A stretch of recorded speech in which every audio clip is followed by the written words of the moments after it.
Hello साथियों, आप सभी का स्वागत है जेके शिक्षा चैनल में। खेल खेल में शिक्षा और वो है जेके शिक्षा। साथियों, आज हम पढ़ेंगे वर्ग। तो साथियों, पहले मैं आपको एक फॉर्मेट बता देता हूँ। ये देखिए आप, ये वर्ग है। ये यहाँ की सामने की भुजाएं यहाँ से लेकर यहाँ तक की ये भुजा कहलाती है। यहाँ से लेकर वापस यहाँ तक की ये भी भुजा, ये भी भुजा और ये भी भुजा।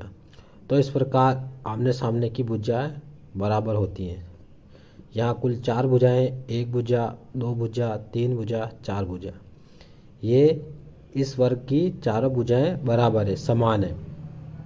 और इसी के साथ प्रत्येक जो भुजा है वह ये 90 डिग्री का कोण बनाती है। यहाँ पर अगर आप देखेंगे तो इस प्रकार से 90 डिग्री का कोण बनेगा। यहाँ से भी आप देखेंगे 90 डिग्री का कोण बनेगा। यहाँ से भी 90 डिग्री का, यहाँ से भी 90 डिग्री का।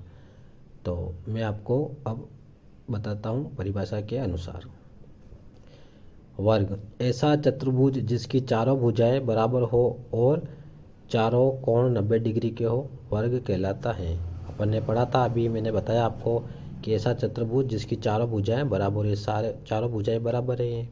ये इस प्रकार से देखिए आप, आपको ये यहाँ से लेकर यहाँ तक, यहाँ से लेकर यहाँ तक, यहाँ से लेकर यहाँ तक की चारों भुजाएं बराबर होनी चाहिए, तो वह वर्ग कहलाता है।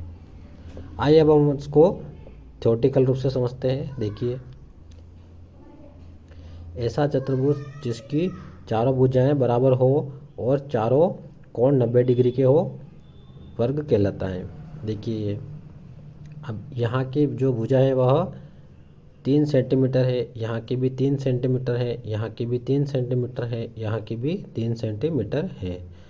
अब देखिए, हम यहाँ देखेंगे वर्ग का क्षेत्रफल ज्ञात करेंगे। तो वर्ग का क्षेत्रफल होता है यहाँ पर भुजा इंटू भुजा। हम जानते हैं कि किसी चीज़ का क्षेत्रफल ज्ञात करते हैं तो लंबाई इंटू चौड़ाई। तो यहाँ की ये यहाँ तक की भुजा की लंबाई और यहाँ तक की चौड़ाई, तो भुजा इंटू भुजा यह कहलाता है वर्ग का क्षेत्रफल। तो भुजा इंटू भुजा या भुजा का स्क्वायर, इसे हम एक बार और समझ सकते हैं ऐसे अल्फ़ाबेट के जरिए, ए इंटू ए, क्योंकि भुजा बराबर ए भी लिख सकते हैं। तो वर्ग का क्षेत्रफल ए स्क्वायर हो गया। आइए अब हम देख लेते हैं वर्ग का परिमाप कैसे ज्ञात करते हैं।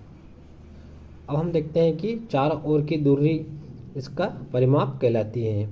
जैसे यहाँ वर्ग की चारों भुजाओं की दूरी जोड़ने पर हम यहाँ पर इसका परिमाप ज्ञात कर सकते हैं। जैसे आप ये देखिए, मैं यहाँ से यहाँ तक की इसकी भुजाओं की दूरी ज्ञात करूँगा, फिर यहाँ से यहाँ तक, यहाँ से यहाँ तक, यहाँ से यहाँ तक, यानी मैं यहाँ से चलकर यहाँ तक यहाँ तक पहुँचाऊँगा, वापस यहाँ आऊँगा, तो इसकी पूरी की जो लंबाई वह उसकी क्या कहलाती है, परिमाप कहलाती है।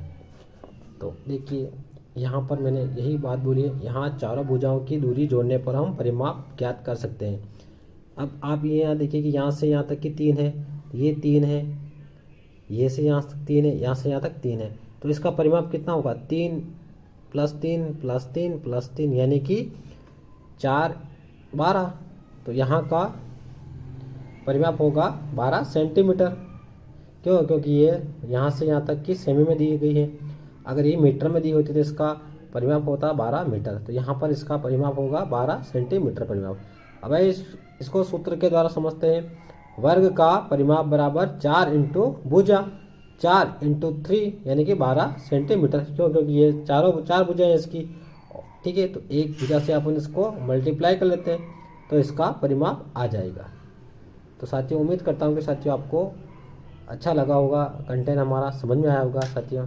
तो साथियों, आप प्लीज़ चैनल को सब्सक्राइब जरूर करें, और भी प्यारे बच्चों को और भी जो इसको समझ सके आप शेयर ज़रूर करें और कमेंट करें साथियों, और भी इस प्रकार के नए कंटेंट बनाने के लिए। आप सभी का धन्यवाद। जय हिंद, जय भारत।